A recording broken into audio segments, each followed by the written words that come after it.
इचलकरंजीतील मिळकतींवरील क 1चा शेरा हटवण्यासंदर्भात आमदार राहुल आवाडे महसूल मंत्र्यांशी चर्चा करून हा प्रस्ताव कॅबिनेट समोर घेणार असल्याचं सांगत मिळकत धारकांची दिशाभूल करत आहेत अशी टीका माजी उपनगराध्यक्ष प्रकाश मोरबाळे यांनी केली। तसंच मिळकतीवरील क 1 शेरा हटवण्याचा प्रश्न महापालिका पातळीवरही सुटू शकतो।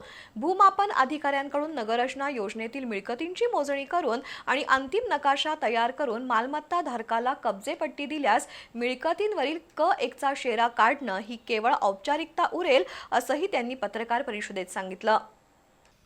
इचलकरंजीत 1973 साली नगररचना योजना क्रमांक 1 आणि 2 या योजना लागू झाल्या आणि त्याची अंमलबजावणी 1975 सालापर्यंत होणं अपेक्षित होतं, पण प्रशासनाच्या दिरंगाईमुळे त्याची अंमलबजावणी रखडली आहे। दरम्यानच्या काळात भूखंड धारकांच्या अज्ञानामुळे जमिनीचे अनधिकृत तुकडे पडून त्याची खरेदी विक्री झाली। सध्या इचलकरंजी शहरात अशा तब्बल 35,000 मिळकती आहेत। तत्कालीन नगरपालिकेनं या योजनेतील भूखंड मोजणीसाठी खासगी कंपनीला काम दिलं होतं, पण नगररचना आणि महसूल खात्यातील समन्वयाअभावी हे काम रखडलंय। कब्जेपट्टी दिली नसल्यानं भूखंड धारकांना अनेक अडचणी येत आहेत। त्यामुळे हा प्रश्न सोडवण्यासाठी आमदार राहुल आवाडे, महापौर उदय धातुंडे यांनी महापालिकेच्या अधिकाऱ्यांसह महसूल मंत्री चंद्रशेखर बावनकुळे यांची भेट घेऊन मिळकतीवरील क 1 शेरा हटवण्याची मागणी केली। मात्र याबाबतचा प्रस्ताव कॅबिनेट समोर घेणार असल्याचं सांगत ते मिळकत धारकांची दिशाभूल करतायत।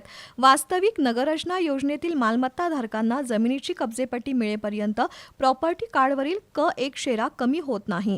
त्यासाठी खासगी कंपनीनं तयार केलेले योजनेतील मिळकतीचे नकाशे महसूल विभागाकडून प्रमाणित करावेत। त्याला महसूल विभागानं मान्यता दिली नाही तरी शासनाकडून भूमापन अधिकाऱ्यांना आदेश देऊन त्याची फी महापालिकेनं भरून मालमत्तांची मोजणी करून घेतल्यास क 1चा शेरा कमी करणं ही केवळ औपचारिकता उरेल।